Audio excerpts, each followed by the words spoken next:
السلام عليكم يا حبايبي، اخباركم ايه؟ وحشني. النهارده معاكم رانيا، فضفضه قلبي مع رنوش. يا رب يكون المحتوى اللي بقدمه يكون عاجبكم ونول شرف متابعتكم، وان شاء الله نكمل مع بعض، واحنا كلنا هنا اهل ونفضفض ونحكي. كل اللي متضايق من حاجه يفتح قلبه للتاني. احنا هنا عيله واحده.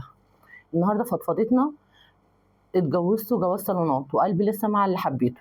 انا مش ضد الجواز التقليدي، ولا ضد ان العقل يكون له دور في اختيار شريك الحياه، بس ضد اننا نكون ضحايا للضغط ونلبس وش الرضا واحنا جوانا عاصفه وجع. اهم حاجه يكون عندك رضا. الرضا والقناعه ده كنز لا يفنى. انت لو عندك رضا ربنا هيرزقك باللي انت عايزاه واكتر، ما دام راضيه ومقتنعه باللي ربنا قسمه لك. انا بنت من وسط بسيط، متربيه على الطاعه والرضا، واهلي دايما كانوا بيقولوا لي اللي يجي من الباب نحبه، والحب بيجي بعد الجواز. هو ده ساعات بيحصل كتير. الحب بيجي مع العشره والحياه، وفي واحده بتتجوز عن حب تخش البيت من هنا زي ما بيقولوا. الجواز دخل من الباب والحب نط من الشباك. ده مثل بيقول عليه زمان، واحنا الله اعلم يعني في ناس معاها المثل ده بيمشي معاه، وفي ناس لا.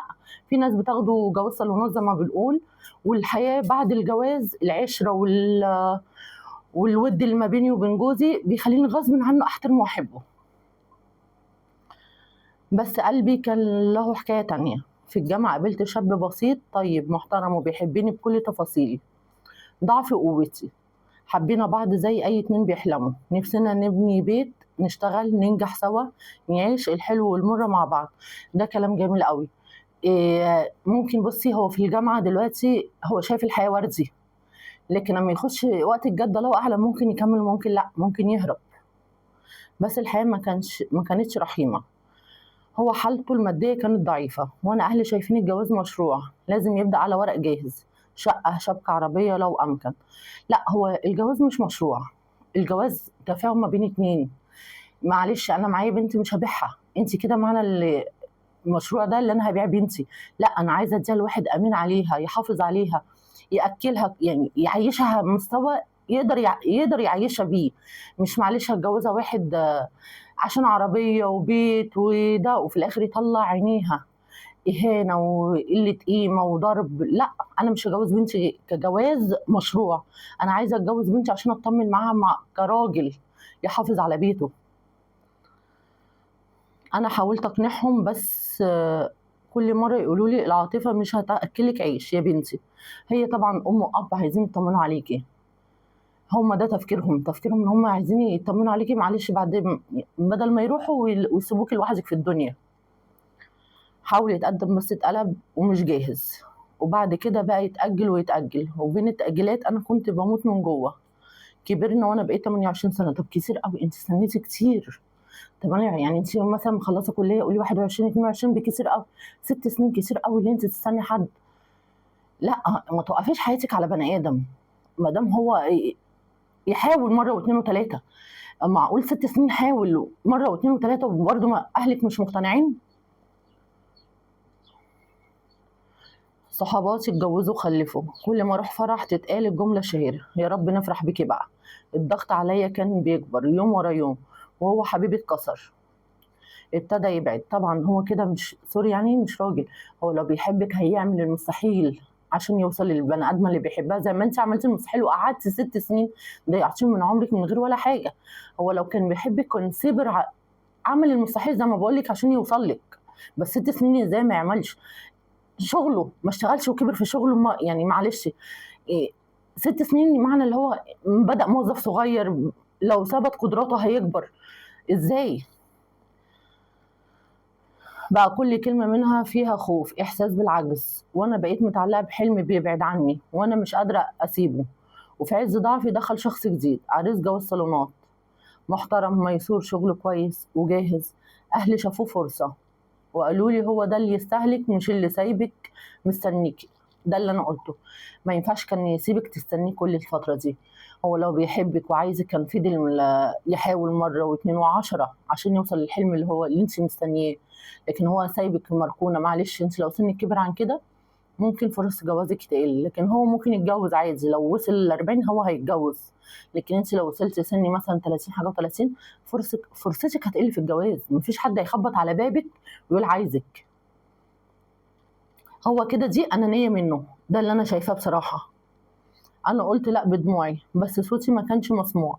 وبعد شهور قليله لقيت نفسي لابسه الفستان الابيض، بس قلبي كان لابس سواد.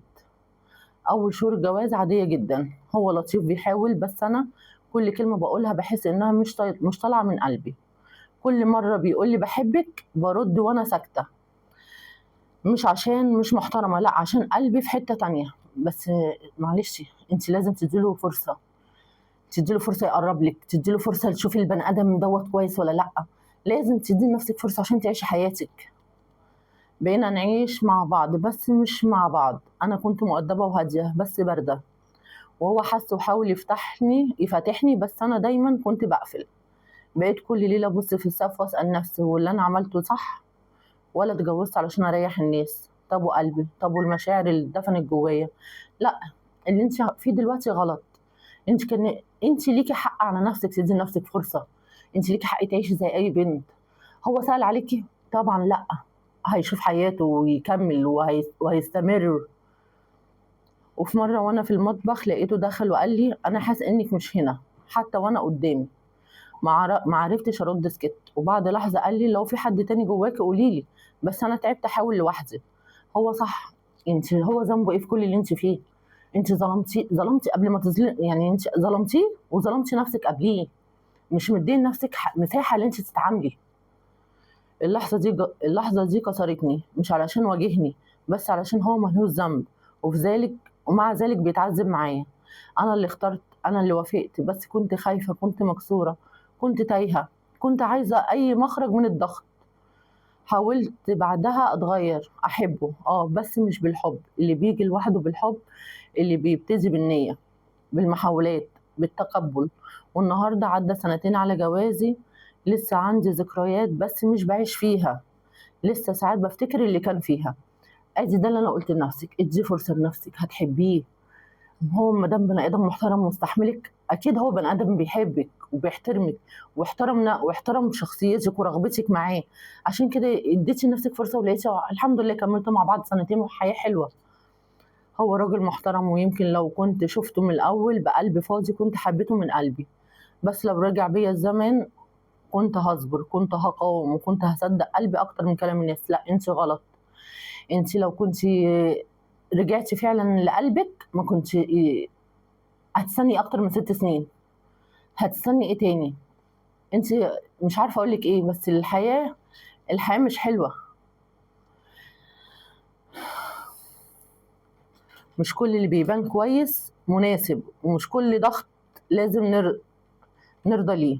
انا النهارده بقول لكل بنت اسمعي قلبك، اختاري براحتك، بس اوعي تتجوزي وانت قلبك مع حد تاني، لانك هتظلمي اللي معاكي وهتظلمي نفسك اكتر.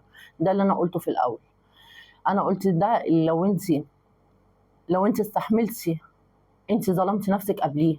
ده اللي انا كنت بحكيه في اول القصه. ولو مريتي بتجربه شبه دي، او حسيتي انك اتجوزتي وانت مش جاهزه، ما تخافيش، مش لوحدك، كلنا بنغلط، بس الاهم اننا نتعلم ونبدا من جديد. ده اللي انا بقوله. لو كل بنت حست اللي هي بتغلط، لا مش انت لوحدك بتغلطي، بس فكري، انت 6 سنين هتستني ايه تاني؟ انت بتقولي دلوقتي لو اي حد مكانك كنت استنيته، لا، 6 سنين حياتي ضاعت. هو استنى ايه؟ اكيد هو اتجوز وعايش حياته. ما تقوليش لو ما بدأش. عشان كده انا بقول لكم، كل بنت مرت بالتجربه دي يا ريت تبعت لي على الكومنتات، وده رايها من رايي ولا لا، اللي هي تستنى ولا ما تستنيش، تدي لنفسها فرصه. هي تستحق تعيش حياه حلوه. بني ادم سابك 6 سنين وما حاولش، ما تقوليش لو ما كبرش في شغله، ما تقوليش حياته مش هتقدر. ال6 سنين دول ما يقدرش يعمل لك شقه على قدكم؟ عفش، انا مش بقول لك اللي تجيب عفش واو، لا، عفش على قدك انت وهو، وبعد كده فيما بعد ابنوا نفسكم وكبروا.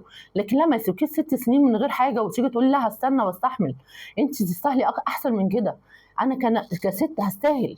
عشان كده لازم ادي لنفسي فرصه وما اظلمش بني ادم تاني معايا ما دام انا مش قادره افتح قلبي، فاديله فرصه وفكروا مع بعض. وقلنا وصلنا لنهايه الفضفضه، ومعاكم رانيا في فضفضه قلبي مع رنوش. يا رب تكون فضفضتنا عجبتكم النهارده، واستنى كومنتاتكم الجميله على الفضفضه دي. مع السلامه.